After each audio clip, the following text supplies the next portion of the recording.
Hi, I'm Catrina Demonteverde with IdeateTV, and I have Tom Bilyeu here from Impact Theory. So Tom, thank you so much for making the time. Thank you for having me. Yes, of course. So you are a huge part, obviously you're the founder of Impact Theory. You're working with Steve Aoki with Neon Future. So I'd love to hear the backstory on that, and how did that creative aspect come about? How long did it take you to produce something like this? And how you got started also. So Steve and I first met on a show that I do, an interview show also called Impact Theory, and we just really hit it off. And he is super techno-optimistic, and so am I. And look, he's the number one, his song right now is the number one song in the world, and it's a collaboration with BTS. And to me, it's no surprise that it's a collaboration. He's just an extraordinary collaborator. He's very kind, very creatively generous. And so I pitched him an idea based on his album series, Neon Future, all about how would you go from a dystopian future to an optimistic future using technology. So normally, the dystopian stuff is always, it's like us against the robots, and we didn't want to tell that story. We wanted to show that there's a potential third path where technology and humanity live in harmony with each other. And so we open in a horrifying dystopian world, and our characters have the task of trying to create a better world with technology. So that was how it all started. That's amazing, and I did read more about Impact Theory, and I love the fact that a lot of your mission for this company is to empower, use that voice and creativity to make a difference, and I think that's wonderful. How did you create Impact Theory in general? Yeah, so that is a big question. So I started working in the inner cities when I was a teenager, and just saw that there are extraordinary people in this world that are going to do nothing with their life because they don't believe in themselves. And so flash forward 15 years later, and I have about 3,000 employees in my previous company, and I'm just realizing that so many of them grew up hard in the inner cities, and because they don't have that empowering mindset and don't believe in themselves, they don't even try to make their dreams come true. They don't even have big dreams because the world has taught them that there's no reason to have big dreams because you're never going to be able to make them come true. And I took myself from scrounging in my couch cushions to find enough change to put gas in my car to building $1 billion business by changing my mindset. And so I so wanted to pay that forward and show them, you guys can do this. It's nothing special about me.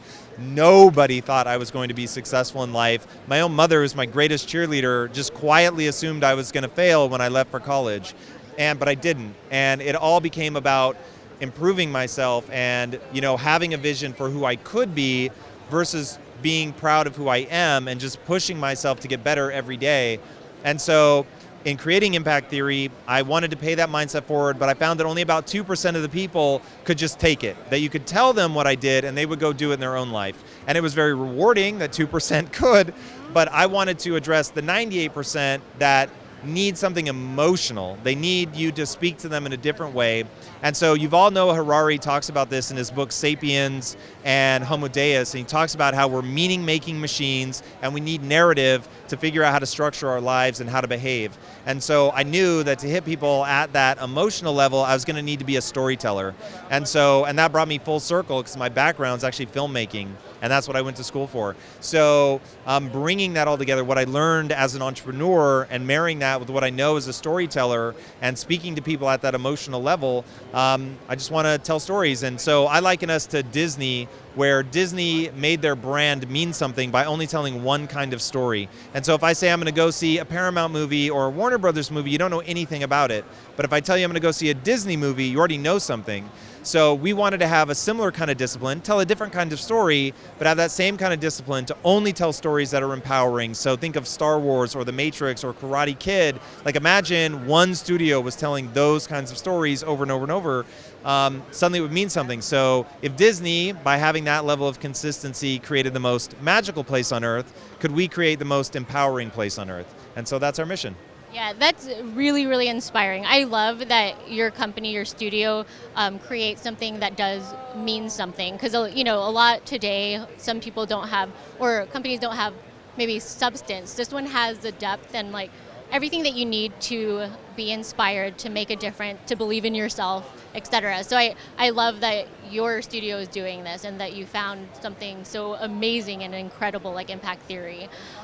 Could you tell us more about Neon Future? I know we talked a little bit about it in the beginning, but tell me more about the stories in more detail. Yeah, so it's set 30 years in the future in a world where advanced technology has been made illegal, and our story follows somebody who is the most famous anti-technology person on the planet, and they die and they're resurrected by illegal technology. And so as they wake up, they realize that now they're going to have to decide, you know, who are they? Are they what in the book is called an analog, somebody without technology, or are they a plug-in, somebody that has technology? And his resurrection actually sparks a civil war. So him answering that question becomes a matter of survival. And so that's who we follow. And there's a lot of thematics that you would find from apartheid in South Africa.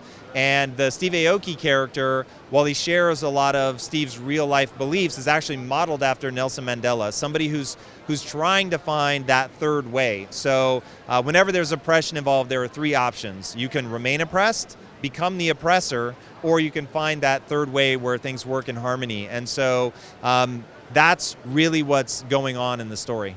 I love that. Everything that you just said is just like, and also when you think about it, that's kind of how our world is right now. As far as like, well, the surface area, technology versus not technology, there are people who are tech savvy and not so tech savvy.